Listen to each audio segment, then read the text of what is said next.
Assalamualaikum warahmatullahi wabarakatuh. Selamat pagi anak-anak kelas 4 yang hebat dan cerdas. Kita berjumpa lagi pembelajaran melalui daring. Hari ini kita akan belajar tema 4, berbagai pekerjaan, subtema 3, pekerjaan orang tuaku, pembelajaran 4. Baiklah anak hebat, sebelum kita memulai pembelajaran, marilah sama-sama kita berdoa terlebih dahulu. Berdoa menurut agama dan kepercayaan masing-masing, mulai.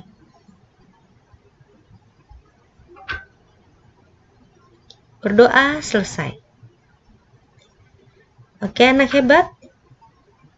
Adapun tujuan pembelajaran pada hari ini adalah yang pertama, setelah membaca cerita, siswa mampu mengidentifikasi unsur intrinsik dari cerita yang dibaca dengan terperinci.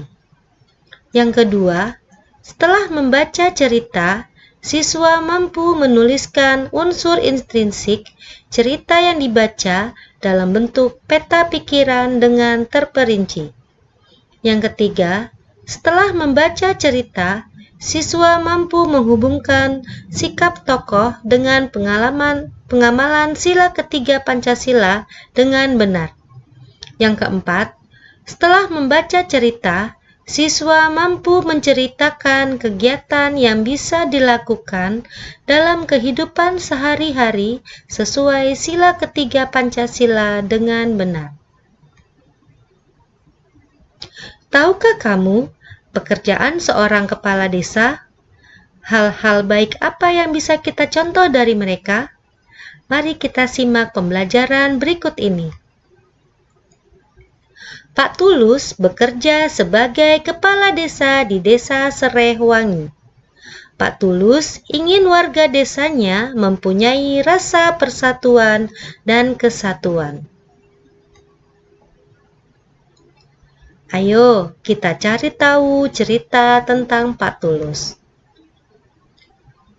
Pentingnya budaya tegur sapa. Senangnya tinggal di Desa Serehwangi.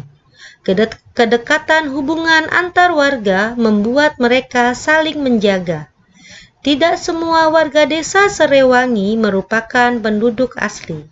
Sebagian warga merupakan pendatang. Mereka masuk ketika kampung ini dibuka sebagai wilayah transmigrasi. Walaupun demikian, perbedaan asal-usul tidak merenggangkan kedekatan mereka. Kedekatan antar warga dimulai dengan kebiasaan saling tegur sapa. Ketika berpapasan di lorong antar rumah, di jalan atau di pasar, tak pernah terlewat untuk saling menegur. Sekadar mengucapkan selamat pagi, selamat siang, selamat sore, sampai bertukar kabar atau berbincang sejenak. Semua saling kenal, semua saling peduli. Di ujung jalan, tinggal Nenek Ijah seorang diri. Ia penghuni tertua di sini.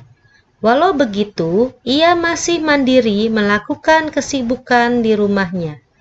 Kadang, ia terlihat menyapu pelan daun-daun di halaman rumahnya. Lain waktu, ia duduk beristirahat di beranda rumahnya. Pak Tulus, sang kepala desa, rajin menyapa Nenek Ijah. Pagi hari, sambil berangkat kerja, ia kerap mampir untuk sekadar mengantarkan ubi atau singkong rebus. Sore hari, ia lewat lagi seraya melambai pada Nenek Ijah yang duduk di beranda.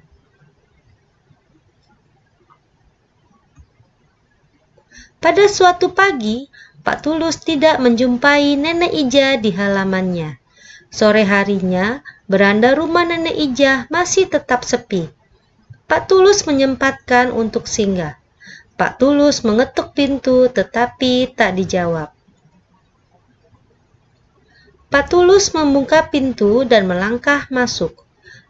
Betapa terkejut beliau menjumpai Nenek Ija terkulai lemas di depan ruang tengahnya. Diraba dahinya terasa hangat. Rupanya Nenek Ija sedang sakit. Pak Tulus menyesal tidak menyempatkan mampir tadi pagi. Namun belum terlambat. Pak Tulus mengajak beberapa warga membawa Nenek Ija ke dokter terdekat.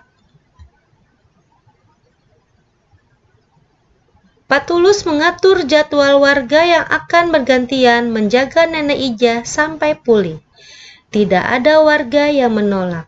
Semua sukarela membantu. Mereka tahu kelak suatu ketika mereka dalam kesulitan pasti akan dibantu pula. Budaya tegur sapa menjadi perekat antar warga.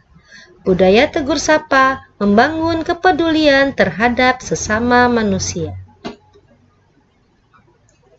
Nah, berdasarkan cerita di atas tadi, tugas anak-anak adalah membuat peta pikiran.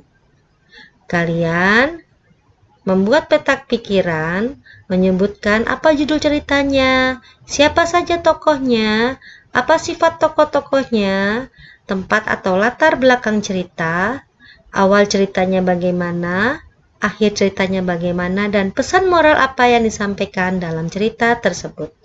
Anak hebat pasti bisa. Setelah itu, anak-anak mengerjakan soal berikut.